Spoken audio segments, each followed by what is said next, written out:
আমার স্বামী বিয়ের 2 দিন পর বিদেশ চলে গিয়েছিল। আমি আগে যদি জানতাম যে সে বিয়ের পরপরই বিদেশ চলে যাবে তাহলে আমি তাকে বিয়ে করতাম না। কিন্তু আমার স্বামীকে আমি বলেছিলাম তোমার এই বিশাল বাড়িতে আমি একা একা থাকতে পারবো না।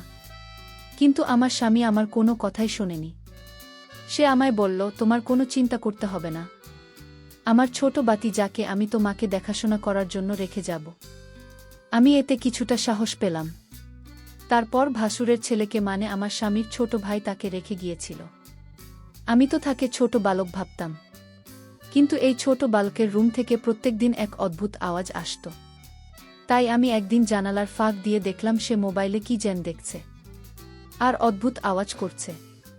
এরপর দিন সে আমার রুমে থাকতে চাইত আর বলতো কাকি আমার খুব ভয় লাগে একা থাকতে। তারপর আমি তাকে বাচ্চা ভেবে আমার রুমে থাকতে দিলাম। তারপর গভীর রাতে আমার সাথে যা ঘটেছিল তা শুনলে বন্ধুরা তোমাদের মাথার গান চলে যাবে। তাহলে মূল বিষয়টা শুরু করি। আমার নাম সবিতা। আমি খুব সুন্দরী ছিলাম বলে বড় দাদা আমার বিয়ে জিতের সঙ্গে দিয়েছিল। জিত খুব ধনী পরিবারের ছেলে ছিল, তার বাবা মা ছিল না, কিন্তু তাদের অনেক সম্পত্তি ছিল। কিন্তু জিত নিজেও অনেক বড় একটা পোস্টে একটি বেসরকারি প্রতিষ্ঠানে চাকরি করত। আমি গরিব হওয়া সত্ত্বেও জিত আমাকে পছন্দ করেছিল, কারণ আমি দেখতে ভীষণ সুন্দরী ছিলাম। সে আমাদের কাছে কোনো স্বর্ণ অলংকারের দাবি করেনি। আমার বিয়ে ক্যান ডিমান্ডেই হয়েছিল। আমি তো খুব খুশি ছিলাম এটা ভেবে যে আমার বিয়ে জিতের সঙ্গে হচ্ছে। প্রত্যেকটা মেয়ের মতো আমিও নিজের বিয়ের জন্য পাগল ছিলাম। তারপর বিয়ের পরে আমি যখন শ্বশুরবাড়ি চলে আসি তখন জিতের বিশাল বড় বাড়ি দেখে আমি খুবই খুশি হয়েছিলাম। আমি গরিব ঘরের মেয়ে ছিলাম, তাই এত বড় ঘরে বিয়ে হবে আমি কোনোদিন আশা করিনি। আমাদের বিয়ের জন্য বাড়ি এসেছিল। আমার নন্দের বিয়ে হয়ে গেছিল। আমাদের বিয়ে 2 বছর আগে নন্দের বিয়ে হয়েছিল। বিয়ের প্রথম দিন আমাদের বেডরুম দেখে আমি খুব খুশি হয়েছিলাম, কারণ জিত পুরো ঘরটাকে দামি ফুল দিয়ে সাজিয়েছিল এবং বিছানাটা এত সুন্দরভাবে সাজিয়েছিল যে আমি স্বপ্নেও ভাবিনি যে আমার ফুলসজ্জার রাতে এত সুন্দর ঘরে হবে। তারপর জিত যখন রুমে এসেছিল তখন আমি লম্বা ঘোমটা দিয়ে বিছানাতেই বসেছিলাম এবং মনে মনে খুব খুশি ছিলাম। তারপর জিত আমার কাছে এসে আমাকে বলেছিল, আমি তোমাকে কথা দিচ্ছি তোমায় কোনোদিন কোনো কিছুর অসুবিধা হতে দেব না। তারপর সকাল হতেই স্বামী বলেছিল সে নাকি সেদিনই বিদেশে চলে যাবে, তার জরুরি কাজ আছে। স্বামী বিদেশে চলে যাবে সেটা শুনে তো আমি খুবই আশ্চর্য হয়েছিলাম, কারণ সেই কথাটা বিয়ের আগে বলেনি যে বিয়ের স্বামীর দিনই সে বিদেশে চলে যাবে। স্বামী বিদেশ চলে যাবে এই কথা শুনে আমি তাকে জড়িয়ে ধরে কাঁদতে শুরু করেছিলাম। স্বামী তখন আমাকে অনেক বুঝিয়েছিল যে সে কিছুদিনের মধ্যেই বাড়ি ফিরে আসবে এবং তার জন্য নাকি এই মিটিংটা খুবই জরুরি। বিয়ের পরে যখন কোনো স্বামী তার স্ত্রীকে রেখে বাইরে চলে যায় সেটার কষ্টটা আমি খুব ভালোভাবেই জানতাম। সেদিন ভোরবেলা আমি স্বামীকে অনেক রিকোয়েস্ট করেছিলাম সে যাতে আমাকে এভাবে একা ছেড়ে বিদেশে না যায়, কিন্তু সে আমার কোনো কথা শোনেনি। উল্টো সে আমাকে বুঝিয়েছিল যে তাকে বিদেশে যেতে হবে। তারপর সেদিন সারারাত স্বামীর সঙ্গে কথাবার্তা বলতে বলতে সকাল হয়ে যায়। তারপর স্বামী তাড়াতাড়ি বিছানা থেকে উঠে বিদেশে যাওয়ার জন্য তৈরি হয়। স্বামী যতক্ষণ তৈরি হচ্ছিল আমি ততক্ষণ এই কথাটা ভেবে কেঁদে যাচ্ছিলাম যে বিয়ের একটা দিনও হয়নি আর স্বামী আমাকে ছেড়ে বিদেশে চলে যাবে। তাহলে আমি এত বড় বাড়িতে কিভাবে একা থাকব? কারণ আমার ননদ 2 দিন পরে তার নিজের শ্বশুরবাড়ি চলে যাবে বলেছিল, আর এমনিতেও আমি নন্দকে কতদিন এই বাড়িতে রাখতাম। তার নিজেরও স্বামী আছে, সংসার আছে, সে নিজের স্বামী ও শ্বশুরবাড়ি ছেড়ে আমার কাছে তো বেশি দিন থাকতে পারবে না। আমার তো এই কথাটা ভেবে খুব রাগ হচ্ছিল যে স্বামী আগে কেন বলেনি যে সে আমাদের বিয়ের স্বামীর দিন বিদেশে চলে যাবে। তারপর স্বামী বিদেশে যাওয়ার আগে আমাকে একটা কথা বলেছিল যে তোমার চিন্তা করার কোনো কারণ নেই, কারণ আমার ছোট ভাই তাকেই বাড়িতে রেখে যাচ্ছি। সে নিজের পড়াশোনা এখান থেকেই করবে এবং তোমার খেয়াল রাখবে। সে কালকে এখানে চলে আসবে, তাই তুমি একদম চিন্তা করো না। আমি তোমার কথা ভেবে আমার ভাই তাকে এখানে দেখেছি যাতে তোমাকে এত বড় বাড়িতে একা মনে না হয়। আমার অনেক বারণ করা সত্ত্বেও স্বামী আমাকে একা রেখে বিদেশে চলে যায়। স্বামীর দিন সকালবেলা আমার ননদ ও তার শ্বশুরবাড়ি চলে যায়। সেদিন আমার স্বামীর ভাইস্তা আসার কথা ছিল। আমি যখন ঘরে গেলাম তখন আমার বড্ড ভয় লাগছিল। আমার স্বামীর কথা খুব মনে হচ্ছিল। আমি আবার যখন কাঁদতে শুরু করেছিলাম, ঠিক ওই সময় আমাদের বাড়ির বেল বেজে ওঠে। বাড়ির দরজা খুলতেই দেখলাম একটা ছোট ছেলে আমার সামনে দাঁড়িয়েছিল। তাকে দেখে আমি আন্দাজ করেছিলাম যে সে আমার স্বামীর ছোট ভাই। তার কারণ বিয়ের সময় আমি তাকে একবার দেখেছিলাম।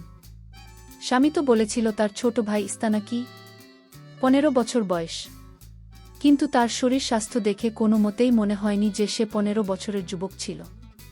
ঘরের দরজা খুলতেই সে আমার দিকে তাকিয়ে বলল, কাকি তোমাকে ভীষণ সুন্দর লাগছে, দেখতে তুমি ভীষণ সুন্দরী। আমার কাকা খুব ভাগ্যবান যে তোমার মতো সুন্দরী বউ পেয়েছেন। তার মুখে নিজের প্রশংসা শুনে আমি একটু লজ্জা পেয়ে বললাম, আমার প্রশংসা পরে করবে, তুমি এখন ভেতরে চলে এসো। সে বাড়ি আসার পরে স্বামীকে ফোন করে বলেছিলাম যে তার ছোট ভাই স্টার বাড়ি চলে এসেছে। স্বামীর ছোট ভাই, তার নাম রামি। আমার স্বামীর বড় ভাইয়ের ছেলে মানে রামের এই বাড়িতে আসার পরেও আমি স্বামীকে প্রায় ফোন করে কান্নাকাটি করে বলতাম যে সে যাতে বাড়ি ফিরে চলে আসে। তখন স্বামী আমাকে একটাই কথা বলতো, তার কাজ শেষ না হওয়া পর্যন্ত সে নাকি বাড়ি ফিরে আসতে পারবে না। এদিকে রামিনের আসার পরে সে আমার সঙ্গে এত কথা বলতো, গল্প করত যে আমার হাসতে ইচ্ছে না করলেও আমি মাঝে মধ্যে হেসে ফেলতাম, কারণ স্বামীর বিদেশে চলে যাওয়ার পরে আমার মন খুব খারাপ থাকত, যেহেতু আমি স্বামীকে কাছে পেতে চাইতাম। এদিকে ধীরে ধীরে রামিন তার প্রত্যেকটা কথা আমার সঙ্গে শেয়ার করত, এবং সে প্রত্যেকটা দিন আমার সৌন্দর্যের খুবই প্রশংসা করত। ধীরে ধীরে আমার মনে হতে লাগলো যে সে হয়তো আমার কাছে কিছু চাওয়ার চেষ্টা করছে, কারণ আমি যখনই রান্নাঘরে রান্না করতাম তখন সে হঠাৎ করেই আমার রান্নাঘরে এসে দাঁড়িয়ে থাকত এবং আমাকে ভয় পাইয়ে দিত। আমি তো তাকে ছোট বালক ভেবে কিছু বলতাম না, কিন্তু তার এই ব্যবহার আমার ভীষণই খারাপ লাগত। সে আমাদের এখানে একটা স্কুলে ভর্তি হওয়ার কথা ছিল। সে বাড়ির বাইরে গেলে আমাকে কিন্তু বলে যেত। একদিন রামি বলল, কাকি তুমি একা একা রুমে ভয় পাও না?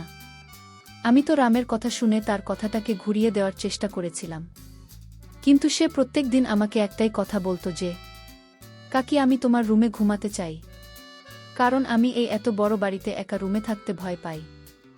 আমি তো প্রত্যেকবার হেসে তার এই কথাকে উড়িয়ে দিতাম, কিন্তু ধীরে ধীরে তার এই কথার মানে আমার কাছে ব্যাপারটা অন্যরকম মনে হয়। আমি তখন ঘরের ভিতরে দরজা বন্ধ করে স্বামীকে ফোন করতাম এবং কাঁদতাম, কিন্তু আমি নিজের মনের কথাগুলো স্বামীকে কোনোদিন বলতে পারতাম না। একদিন রাত্রিবেলা আমি যখন নিজের ঘরে ঘুমিয়েছিলাম তখন মনে হলো ছোট ভাই তার ঘর থেকে মানে রাম এর ঘর থেকে যেন কিছু একটা আওয়াজ আসছে। আমি ওই আওয়াজ শুনে তো ভয়ে চুপচাপ শুয়ে পড়েছিলাম। আমার তো সাহস হয়নি এটা দেখার যে তার ঘর থেকে ওটা কিসের আওয়াজ আসছিল। এমনকি বেশ কিছু দিনে আমি তার একটা বিষয় লক্ষ্য করেছিলাম, সে প্রত্যেক দিন মোবাইলের মধ্যে কিছু না কিছু দেখতে, এবং আমি যখনই তার পাশে যেতাম সে ঘাবড়ে গিয়ে মোবাইলটাকে বন্ধ করে রেখে দিত। জানি না সে মোবাইলের মধ্যে এমন কি দেখত যে আমাকে দেখামাত্রই সে মোবাইলটাকে বন্ধ করে রেখে দিত।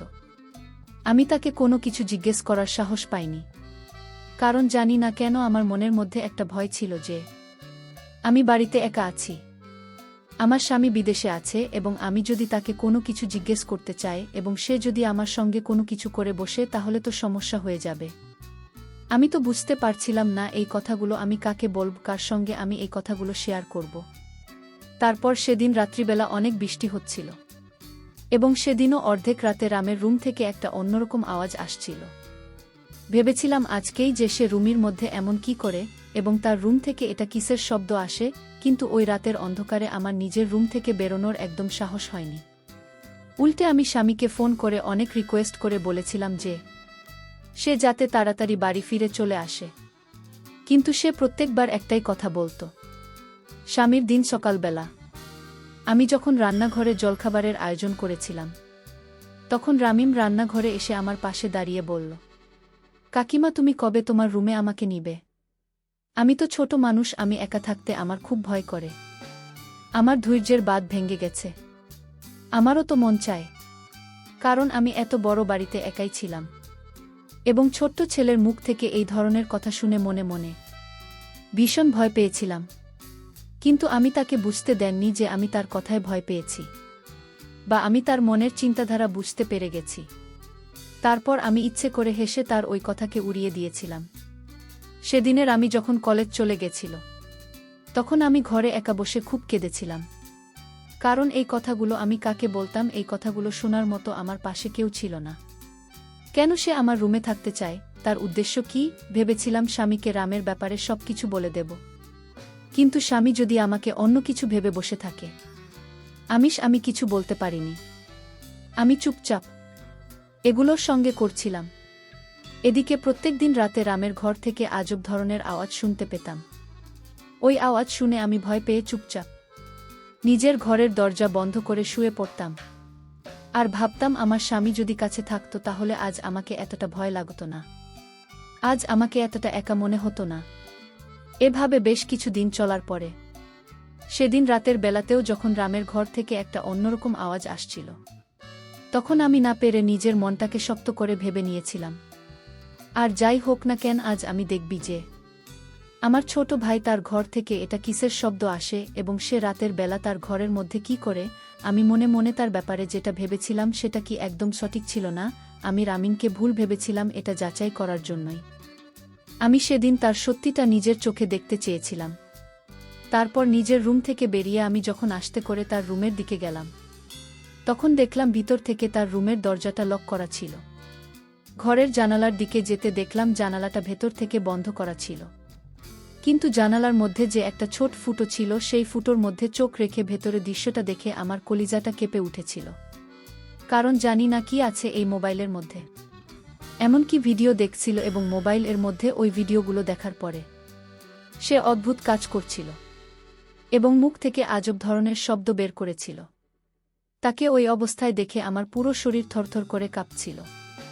আমি তখন ভয় পেয়ে তাড়াতাড়ি করে নিজের ঘরে এসে রুমের দরজা বন্ধ করে ওই দরজার পাশে বসে নিজের মুখটা চেপে ধরে কাঁদতে শুরু করেছিলাম। কারণ আমি বুঝে গিয়েছিলাম রামকে বাচ্চা ছেলে মনে করে। আমি অনেক বড় ভুল করেছিলাম। কারণ সে যখন ইচ্ছে তখন আমার ঘরের ভিতরে চলে আসতো এবং সারাদিন আমার সঙ্গে গল্প করত। আমি কিন্তু এই ব্যাপারগুলো এত গুরুত্ব দিতাম না। সেদিন রাত্রে বেলা তার ওই সব কাণ্ডকারখানা দেখার পরে আমি ভেবে নিয়েছিলাম সকালবেলা তাকে অবশ্যই জিজ্ঞেস করব যে সে রাত্রে বেলা মোবাইলে কি দেখছিল এবং সে মুখের মধ্যে কেন এসব অদ্ভুত আওয়াজ করছিল। সেদিন সারারাত ভয়ে আমার ঘুম হয়নি। কারণ আমার রামের প্রতি মনের আমিন দরজার সামনে দাঁড়িয়েছিল। সে আমাকে সকালবেলা দেখে চমকে গিয়ে বলল, কাকে কি ব্যাপার, তুমি এত সকালে উঠে পড়েছ? তুমি তো এত সকালে উঠি না। আমি তখন রামকে বললাম, তুমি এত সকালে উঠে কি করছো? তোমার এত সকালে ওঠার কি দরকার পড়েছে? গ্রামীণ তখন আমাকে বলল, আমি তো প্রত্যেক দিন সকালে উঠি। গ্রামীণ বলল, কাকিমা আমিও তো প্রত্যেক দিন তোমার আগে ঘুম থেকে উঠি। রামের মুখ থেকে সব কথা শোনার পরে আমি নিজের রাগ সামলাতে পারলাম না। আমি বলেছিলাম, রামিম আমি তোমাকে আমার রুমে জায়গা দিব, কিন্তু তার আগে তুমি আমায় একটা সত্যি কথা বলা। গ্রামীণ বলল, কাকিমা আমি কোনো সময় মিথ্যা কথা বলি না, আমার মিথ্যা বলার কোনো অভ্যাস নেই। আমি রামিরকে বললাম, রামিম তুমি বলো মোবাইলে প্রতিদিন রাতে কি দেখো? গ্রামীণ বলল, কাকি তুমি কাকার সাথে রাতে যা করো তাই দেখি। আমি এই পিচ্চি ছেলেটার কথা শুনে খুব অবাক হয়ে গেলাম। আমি মনে মনে সিদ্ধান্ত নিলাম, তাকে দিয়ে আমার সকল কার্যকলাপ করাতে হবে। আমি তো ভেবেছি সে একটা ছোট্ট বাচ্চা বালক, কিন্তু সে তো ছিল আমার স্বামী চাইতেও বড়। বন্ধুরা, গরমের তাপমাত্রার জন্য আজ গল্পটি শেষ করতে পারছি না। এই গল্পের দ্বিতীয় পার্ট আগামীকাল দেওয়া হবে। সেই পর্যন্ত সবাই ভালো থাকবেন। প্রিয় বন্ধুরা, গল্পটি ভালো লাগলে অবশ্যই কমেন্ট করে জানাবেন। আর নিয়মিত এমন আলাদা স্বাদের গল্প শুনতে ভিডিওটিতে লাইক এবং চ্যানেলটিকে সাবস্ক্রাইব করে সাথেই থাকুন। আর হ্যাঁ, নোটিফিকেশন বেলটি অল করে রাখবেন, যাতে পরবর্তী গল্প সবার প্রথমে আপনাদের কাছে পৌঁছে যায়।